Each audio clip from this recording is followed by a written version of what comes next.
Kids go, happy Friday, long time no see. We're back up and running. I've got a microphone over there and I've got a microphone over there. We're rocking the new DJI full setup right here. Based on yesterday's video, it seems like the volume and the quality is good. This is from a guy that had a Note 4 for like way too long. This is Video Tool.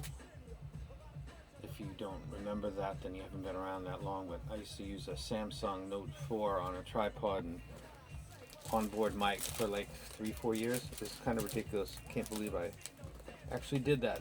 We have a video for something called the EVOAria. Let me go ahead and got some Ice Cube going in the background. He sometimes dings me. Baby Keem and Kendrick never seem to actually ding me. I received this a couple weeks ago, but I was almost going to just totally turn it over. I thought, I don't really need another DAP. So you're thinking, why did you buy this? I actually paid pretty much full price. I think I got about 10% discount off of this. I bought this through Music Tech. Andrew, if you're familiar with him, he's a great dude in the hobby. The reason that I bought this right here is because I have the Canon 30. This is connected to the Ibuki, which is my favorite earphones currently.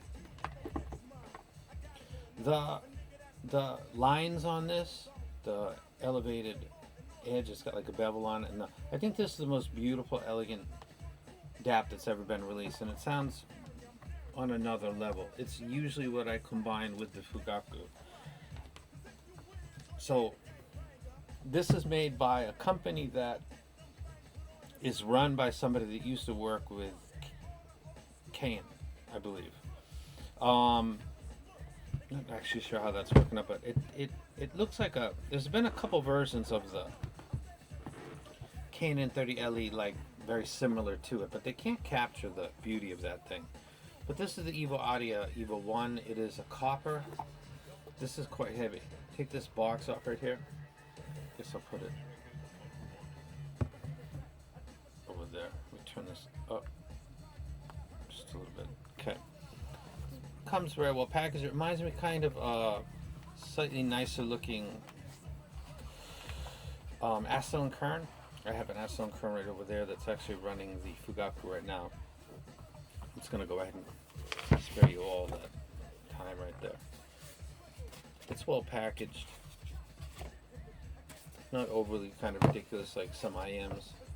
IMs are relevant to this video too because I just did one yesterday that a lot of my subscribers are very happy to watch according to the metrics. Probably the highest subscriber view is on the companies are kind of screwing you in the Summit Fi Arena.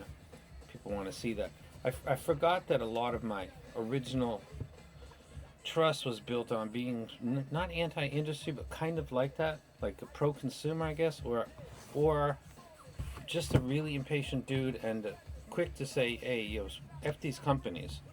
And that's kind of why a lot of people kind of join my channel, because that was lacking, or it seems authentic because it is. Open this box, and it's a nicer box than that came. You can see that that's right out of the box. This is the kind of stuff, see that little, does that matter to you? $6,000 for a music device, I'd like it to be flawless. This is a better case than the Aston Kerns come in. If metal hinges are important to you and looks nicer, it's certainly more expensive than just the closed top. This is the device itself. It is quite weighty. Let me take this off of here again. I don't know why I didn't just leave it in my hand. Where the fuck is my scale? This feels a little heavier and denser. So this is really supposed to be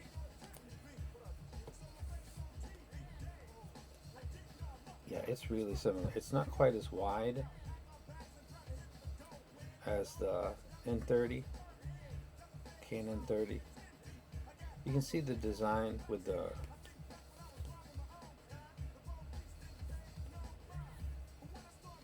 and then you can see the can see the tubes. It's really very similar to my favorite DAP. And I guess if it turns out well, I'm going to put the K&N 30 LE back with the Fugaku, and then I'm going to use this with the Ibuki. So we'll see how that goes, because this is copper. They've got the reputation of being warmer. I'm just going to keep this glove off. It's useless. Then my hand's going to get marks all over this. Okay, it's got numbers on it. Look at that. Look at your boy. So I see number 2, I don't see number 1. Just guess. Like, okay, we'll go with this number 1. I could just drop this right out of there, I believe. Yeah, there we go. Alright. Yeah, now the glove comes out. I'm not getting my fingerprints all over that. It seems to have some kind of a clear coat on it, which might protect against fingerprints, but I'm not going to test that out too much. It looks very nice. Got the recessed branding. Now, does it matter to you? This is slightly off.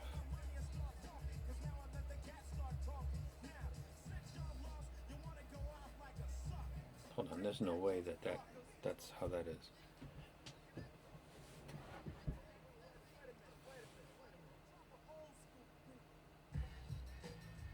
I think it's slightly tilted this way, just ever so slightly.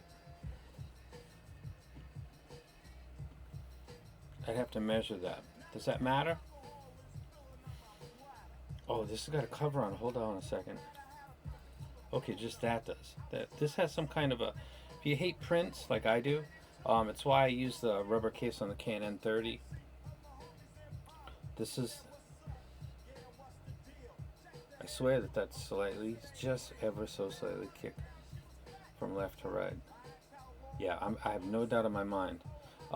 That's unfortunate. Before I take this off, it's telling me things. This is the volume and maybe power. Okay, no, that's the power, so you can't. This probably has a light indication for what kind of bit rate, like if you're playing a DSD file, if you're playing a 196, or if you're playing a 44.1 like Redbook. It'll have different colors, which is similar to a lot of DAPs. This would be the power button, previous, play and pause, next.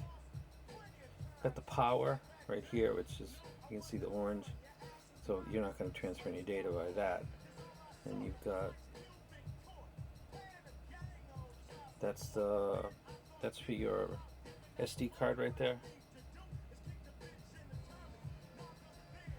USB, I2S, phone out, line out, pre-out.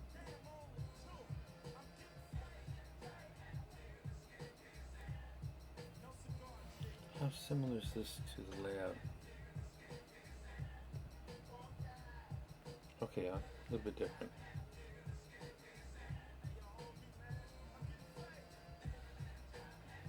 Put that over there. That's the layout, and then you can see the tubes are on this side. Got to take this off, can't help it.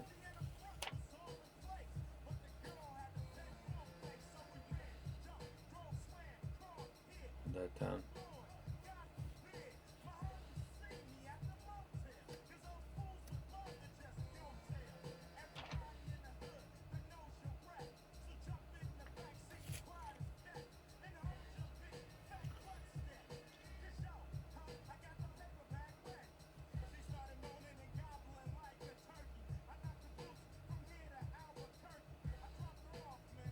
I'm in Japan. Just give me like a Tokyo or something. Tijuana to Central America.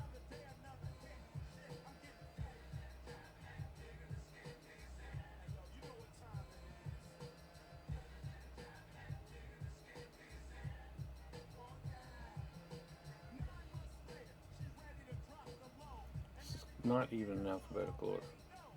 You're jumping all over. I'm just looking for Tokyo, man. Osaka.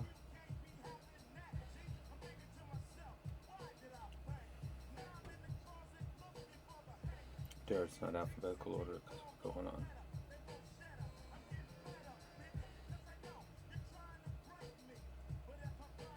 Hey, there we go. I don't know why it's got that language because I selected English. Okay.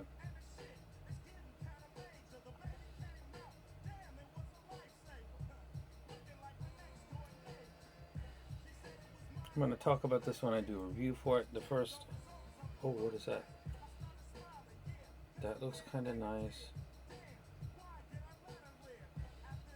It's not going to do anything until I turn on. V meters, cool. This looks like the Macintosh actually colors going on right here. So I'm going to put this down for right now.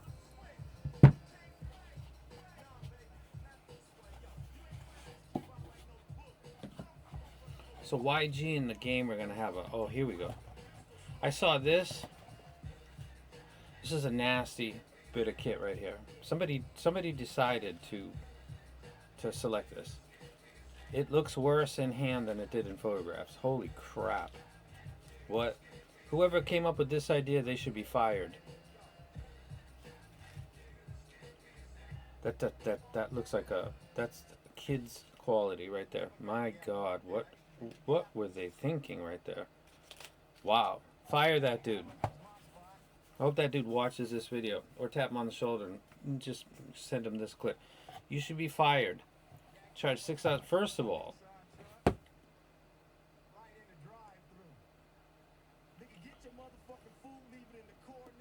this screen, I don't know if you can see it. This is not ideal. This is like the final laminate behind this that's creating a kind of, that's not really high quality. Your brand on the back is actually slightly tilted from doing this. That's my ADHD kicking in, but I don't think I've ever seen that. That actually looks slightly off, but that definitely is because I can line it up at the bottom. And then this case is just, it's a $6,000 plus music source. So now they send another case because people were just like, what is that? And there's an automatic market for cases for this because nobody wants to put a camouflage case in. But luckily what they did was they started to include this, which I don't even know if I'll use it, but this is coming, I think, except for the early adopters. So this is, I've seen some nice ones out there.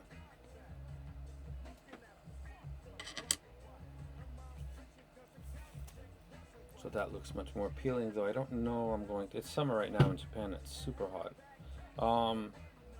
That's it, that's a look at it. It looks actually quite cool. I do love me some copper. Nothing's jumping out at me besides the unaligned, embedded into the copper text. Does this matter? It does. The screen off angle, when you look at it, you can see, because there's multiple layers, this is not well polished, or the adherent and adhesive on the back of the final layer is, if I open this up and like this was a monitor that I paid $300 for, like a 43-inch or something that's right there, and it was exhibiting like this, I would just send it right back, like Amazon, because it would be so easy. For this, I'll just let it go because I can just turn it on and I won't see that anymore. But there's a lot of things about this that look like, well, like I said, the dude should be fired.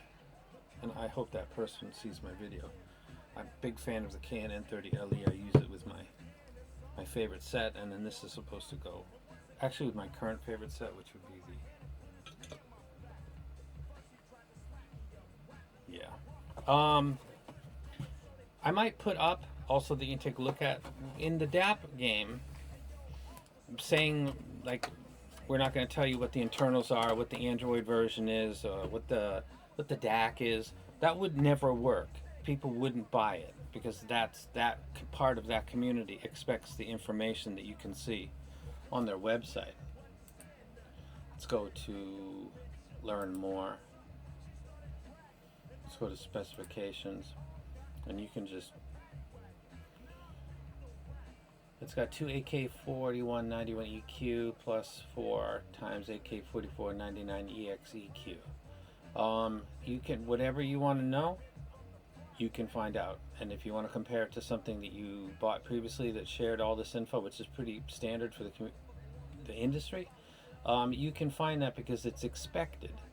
This is a version of what I talked about in the other video, and that is that as you climb up to IEM to Summit Fi, they get more cagey about what they're actually talking about. That doesn't match consumer electronics outside of the hobby, and within this hobby, another branch, which would be like DAPs. This would absolutely not be okay for you to release the most expensive DAPs out there and give less and less information. You would not do well, because people are not stupid. Why it happens with IEMs, I don't know. Does it not matter? Information is the consumer's right. Having to discuss this and having people comment and saying, I'm glad you're talking about this, is kind of weird because this is even a topic. So you guys have a great weekend. This is the EVOAria EVO 1 CU. I haven't listened to it yet. It looks actually beautiful. There's some small, if you look, attention to detail. If you look at it very closely, there's some stuff that looks like it's not. If you're familiar with the can, this has got grease on the back of it. There's a lot of people that bought it, and it's like electronics grease. And mine, this is my second. I sold one and then bought this again on the secondary market. They rushed it out so much that and everybody kind of forgives it. I could still rub black grease off the back of this, and I bought this from another person, and mine had the same thing. It just would never completely come off. But I love it because it sounds great. But their quality control, or QA is what it's called, quality assurance. That's the things that they do before it goes out, and then QC is really related to how they handle the customer, and how they handle the customer post-sale. So QA and QC are two different things. KN and their branches are not really good with the QA.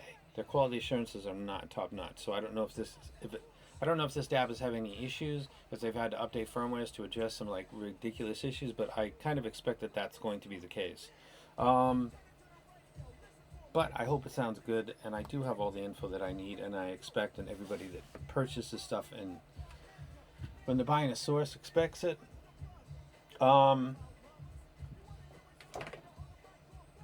Just this one. This is the Muse, and this is an amplifier, and it didn't tell you how much the output was. Not this one, the new version. So an amplifier and its amplification power, how much power, it's little job. They didn't tell anybody, and people still hyped it, and it sounded awesome, but Jesus Christ. That's it. I'm out. You guys have a great weekend. Check out the video on the main channel if you haven't seen it yet. I talked about, and we'll continue talking about transparency within the hobby. It benefits only companies. It has no benefit to you as a consumer to not know exactly what you're buying. The reasons are obvious, because the stuff that's in $500 IEMs is also up in the $5,000 IEMs, and they're not reinventing the wheel with their crossovers, and it's a hustle, and it doesn't need to be. If you do think that spending more money on very, very nearly identical drivers is something that you're into, because what Rolex watches, I completely get that. But general consumers have the right to know what the information is. And if you look at why there's no information out there, if it benefited the company to do so, like a DAP, they would do it. And if it was of no big deal, then they wouldn't. They'll do as much as they can. Remember, companies are for profit.